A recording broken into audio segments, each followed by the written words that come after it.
All right, thanks, Chrissy. Well, the mayor gave his State of the City address, and our good friend Carl DeMaio from the Performance Institute was listening. Good to see you again, Carl. We haven't talked for a while here. Good morning, Mark. How you doing? Good. The Performance Institute kind of keeps track of the government, what's going on, and takes a good look at the budget, breaks things down, hopefully objectively. What did you hear from the mayor's speech? What was the first thing that jumped out at you? Well, I think his theme last night was progress, not perfection. And I give him that. The city has made progress. We aren't as much in a crisis mode as we were when he took over. Now, let me stop you right there and ask you about that. Is that because we've had crisis fatigue and people just don't really want to deal with it or talk about it anymore, or have things really gotten better? I think, there is no fatigue. I think the public's still very attuned to the problems of the city. I think the mayor has made some progress on several issues that were important, getting the federal investigations settled, starting to get the 5-year financial plan rolled out, starting to hold the line on the spending increases. But the reality is this. We might have been on our deathbed as a city for the past few years. We're still in the intensive care unit.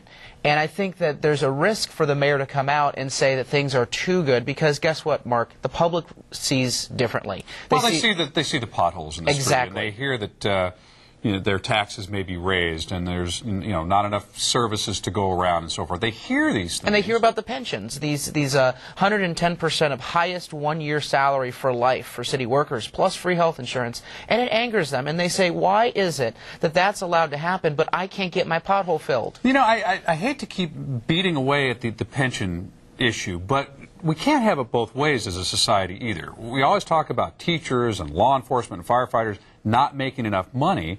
Well, if they make the money on the back end as part of a pension that might be a little better than another sector of the population, isn't that fair?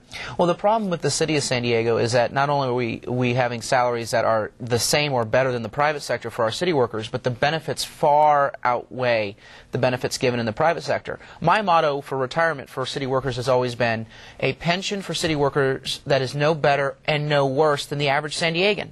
So if you're getting a 401k and you're matching up to 9%, 6%, whatever the average San Diegan gets is what we should be giving our city workers. We should also be making our salaries the same way, so that we can win the war for talent in our city, bring people in to serve the taxpayer, but not waste the taxpayers' money. Now, the mayor stepped into a situation that was obviously grave when he stepped in, and he didn't sugarcoat it. He just said, we've got a lot of problems. I'm the guy to step in and start handling these things. Is there a tendency, after being in office for a while, to soften that message a little bit and to maybe back away from that hardline dialogue? Oh, you bet. In order to try to get things done and keep people from, again, from the crisis fatigue? Well, particularly in an election year. As you know, Mark, the mayor has to stand for re-election in June, and his political advisors will probably be pushing him to paint a rosy scenario. I don't think the public wants a rosy scenario. They've had rosy scenarios for many years.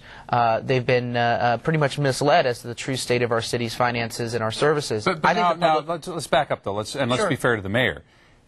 In the past, that may be true, but how is the mayor doing in that regard? And again, I think what's happening is that the mayor is trying to be as positive as possible. I don't think the public wants positive. I think the public wants honest. I think the public wants to know that our mayor and our city leaders understand that our infrastructure is not adequate. That turn on Fox News at night. At least once a week, the water pipes are breaking.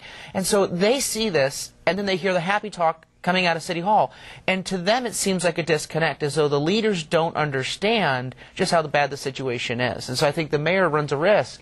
If he, pushes the positive message too much, he might lose the credibility that he needs with the public. Back when this election was going on, we were talking about some very innovative things to try to solve some of the city's problems. One of the things that was especially intriguing was allowing private contractors to take over some of the work performed by city workers. Sure. Has that ever gone anywhere?